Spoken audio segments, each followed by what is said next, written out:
their faith, the Chinese, Custom. they're not supposed to take blood and put it into another Okay, so person. the Chinese governor's wife needed blood, and she was Right. going to die. Right. But the Chinese did not like to do blood transfusions. They didn't believe in it. Yeah, right. Okay. Okay, now, he started taking, and when he came to me, he says, bingo! I didn't know what bingo means. He says, she's the only one that has, what's that? O positive. O positive O that everybody positive, can have. O positive. So, and he was talking to my father, and he says, if you don't mind, we'll take her. And the only way we can do here, I can't take her blood here and take it to the hospital. She has to lay Next to her. Next, and they will from me straight to her. And so they did. And I went, and I thought it was exciting, something different. And teenager. By then I was a teenager. And so I saved a life. So that's her husband said, now anything you ask, I will give you. And my husband says, Your dad. I need this. Your dad, yeah. My dad says,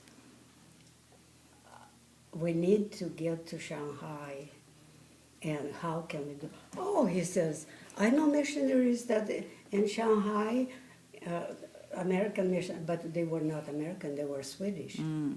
But he says they were, and I'll contact with them and tell them that people here that we want to Get there and help. get there. So a couple of days, and the plane came.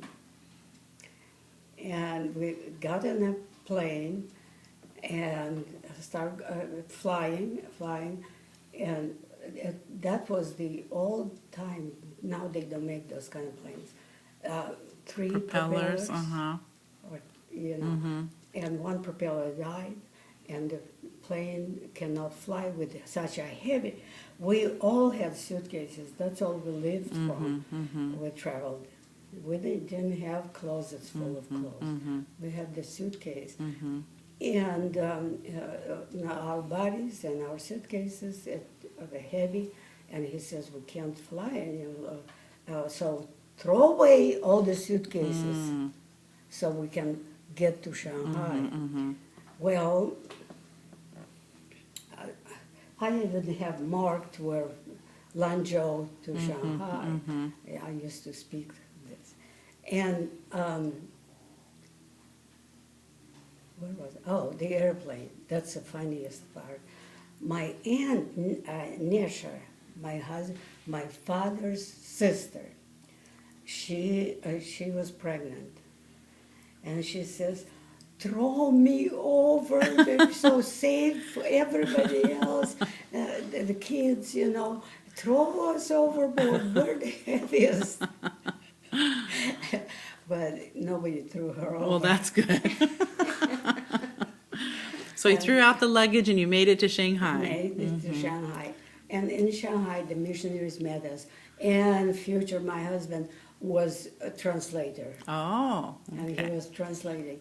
And he said, that's the first time I saw your red braids. I had thick, red, Yeah. curly hair and into the braids.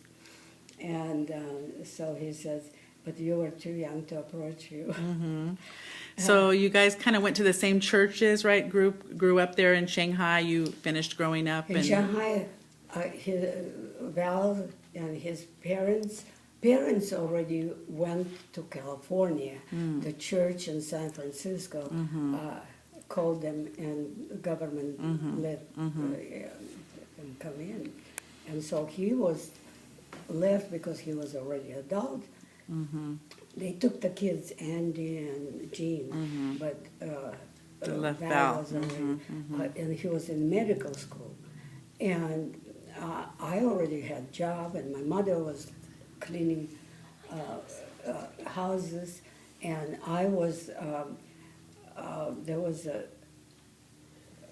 Russian guy in his early 50s, and he had a daughter, a teenager, like 17, 18, and I was like 15. And he hired me to be with Ase. Her name is Ase. When I'm at work, he says, she needs company, and I don't want her go and outside and play without somebody. So I guess I looked older. He hired me, and they lived upstairs, and I was carrying some clothing to wash. He allowed me to use the washing machine, but it's downstairs. And I stepped back and I fell, and they thought I broke the bone, ankle. And so they took me to the, because we came in the summer, school accepted us runaways, to sleep there. And the girl, that aunt had that baby that she was born in that school in Shanghai. Anyway, where was I? So you hurt your ankle. You fell down the stairs. Okay. And the person, a woman in charge of the school, she came in and she says, I'm going to call, there's a hospital by French University Hospital. What's the name of it? Aurora. Aurora. And they will send somebody. And Val came, and I saw him in church. And I didn't even know that he's there. And he came and listened. Every time he touched me, he says, does that hurt? I said, no. Does that hurt? No. He says, you're lying. Anyway, I was smitten. And I had a boyfriend who was twice as handsome, tall, dark, and handsome. But, and he thought I was too young. I was a kid. And his medical school was there. That's how we met. And then in church, every time his parents from San Francisco send him gum or something, that is stupid like that, and he comes in. The choir was practicing upstairs, and my uncle Joseph was in charge of that. And Val was playing piano, but he also played tuba. And so basses, when they just sang without any music, he would stand in the back and sing with the choir. And, he would give everybody, all the girls, gum. And he wouldn't give. He says, uh-oh, I ran out. And I turned all red. He wouldn't give me the gum. I was embarrassed. And he teased me like that all the time. And he didn't approach me. And I still had the Peter, my friend, tall, dark, and handsome. And then Val left. When he was leaving, I didn't trust myself because I'll start crying. And my girlfriends, my Vala and Tanya and all those, they will make fun of me because they all like Val. And so I decided not to go to say goodbye at the airport. Everybody else did. And so he says, later, after, he says, I looked, it was the redhead, and you weren't there. So it hurt my feelings that you weren't there. But when we came to his parents' house, because his pastor and they lived right next to the church. It's a church apartment, and so we ended up there. And the mother took me to another room, and she says, "This is the piano Valentin played. He told me about you, but he is already engaged to be married, and his bride is in Los Angeles. And she tells me, we already bought silverware for her, so, like, don't touch him. Right, right. So, and their son took us on in his car, driving to Bright, because the people that called us Sacramento Baptist Church, and the Russians that came way before us asked them to do it, which is also Christians, believers. So God just put everything together. Now, I want to ask you, you told me once that when you heard he was engaged to someone, that he had written you some letters or Oh, something? he'd been writing Yeah. letters every day. I was in Philippine Islands, a refugee camp, and I had letters. So you got mad when you heard he was engaged and you tore up the letters, or you sent it back or something? And I don't remember. You told me you tore up the letters and mailed it to him when you got here, when you found Probably, out. Probably.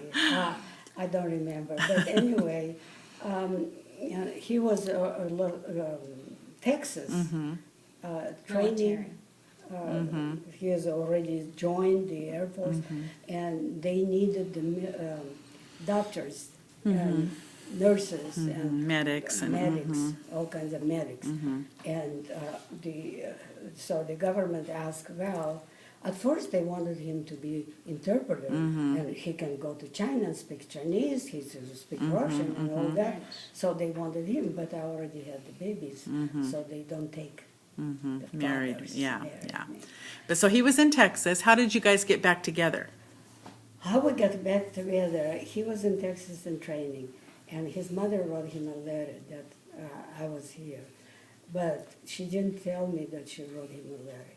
But what happened is I worked already. We worked, no matter where we are, right away, father was working, washing dishes in some kind of restaurant, and I was working, cleaning in a hotel, and my mother was cleaning in the homes. That's the only way we can survive.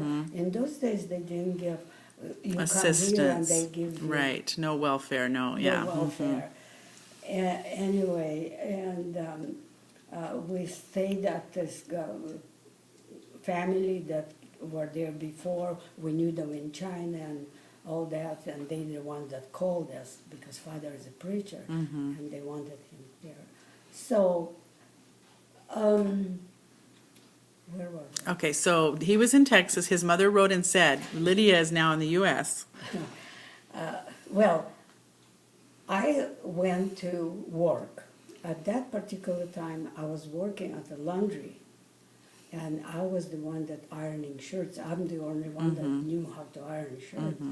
So I was standing whole day ironing shirts, and then I usually take a bus to go home to Bright, and where we live. And so I get off, and my grandma and my uncle lived in that. They live actually in a church, a Baptist church, but there was nobody to use it. So they said, you can live here, and they lived there. So when I come from work, and I always stop at grandma's, to talk to her, and I came in the kitchen, the house, you've been there, all of you.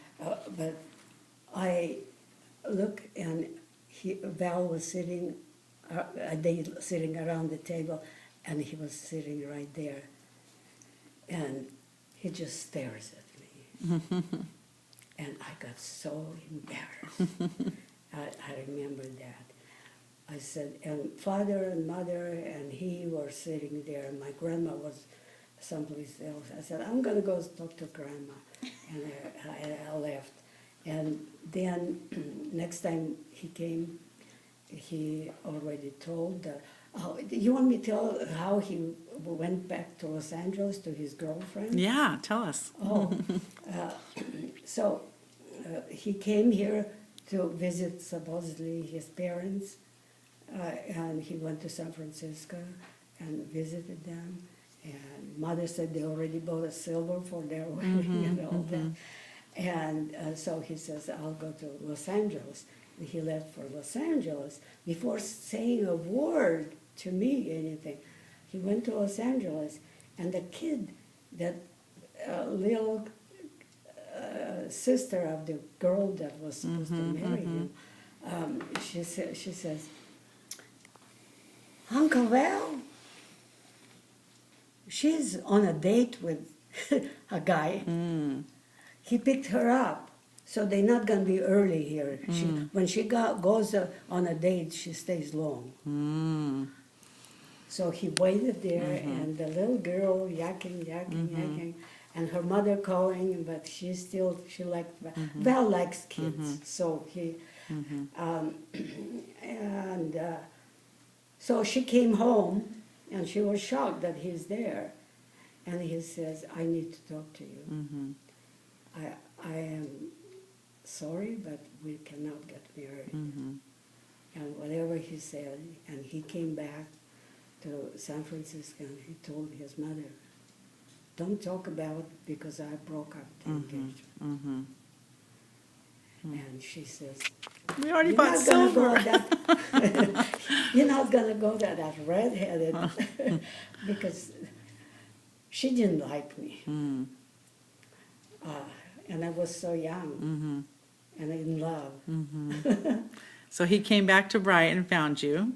And did he talk to your dad? And then, no, first he came and we lived upstairs. Vasily and I, my mother and father lived downstairs.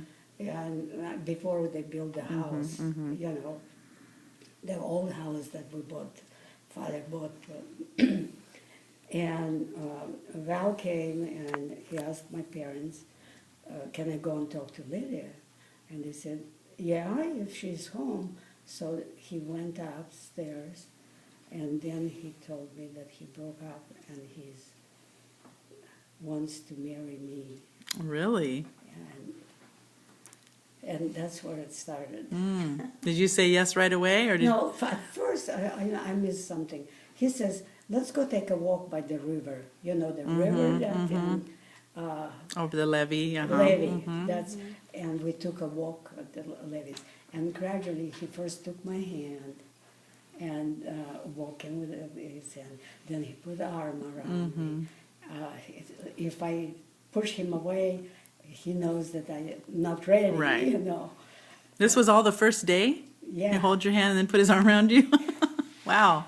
And that's it. And we talked. And I said, and I got in his car and we drove Anna Street. Do you remember? And there's a Catholic church, and we parked by the church because it's the daytime. Nobody's from Big oak the tree. church. So we parked, and he asked me if he can kiss me.